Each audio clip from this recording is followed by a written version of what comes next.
West Premier Bushy Maape will deliver the State of the Province address tomorrow to outline his government's achievements from the previous financial year. Maape also expected to pronounce on new commitments aimed at speeding up service delivery, which has been a problem in some parts, particularly various municipalities in the Northwest. Political analyst and Professor Andre Duvenhage is with the Northwest University and he joins us now. Prof, good morning to you and thanks for your time. Let's begin with the previous commitments.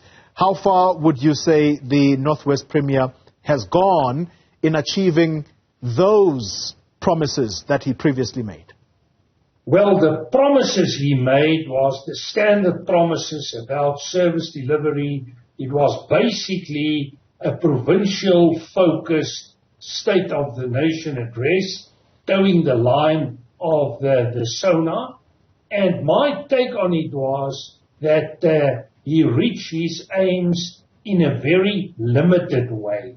And I think the best example in this regard is what happened with local government.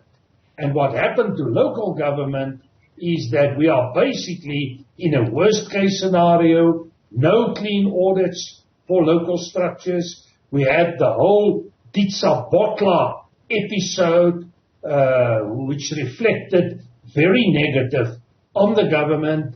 And maybe after the ANC conference of end of last year, I think the ANC is now more united, and I think this time we may see an improvement in terms of reaching their goals.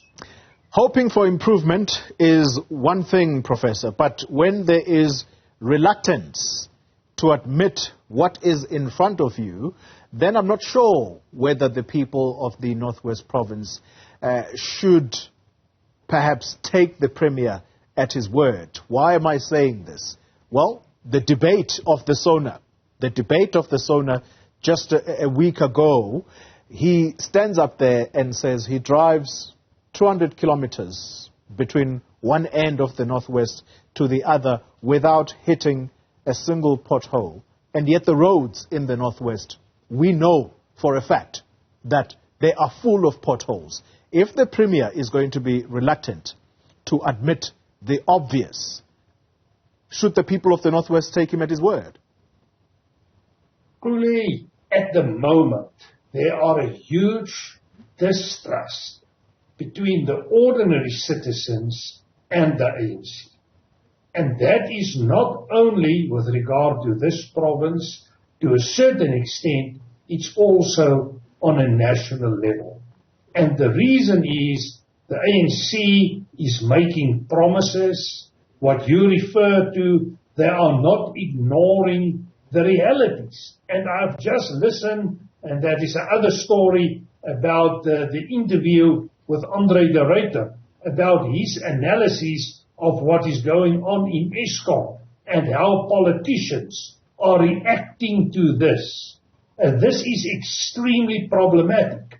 And I must tell you, if Bushy Maape drive through the Northwest without hitting a pothole, then maybe he drive with an aeroplane. I can tell you, by just passing Potchefstroom, he will reach probably 1,000 potholes just from my house to the university, and that is about 6 kilometers. Professor Andre Duvenhage, unfortunately we're going to have to cut our conversation short because we need to go to KwaZulu-Natal. But thank you very much for your time and analysis, at least giving us a heads up as to what we can expect when the Premier delivers the State of the Province address in the Northwest tomorrow.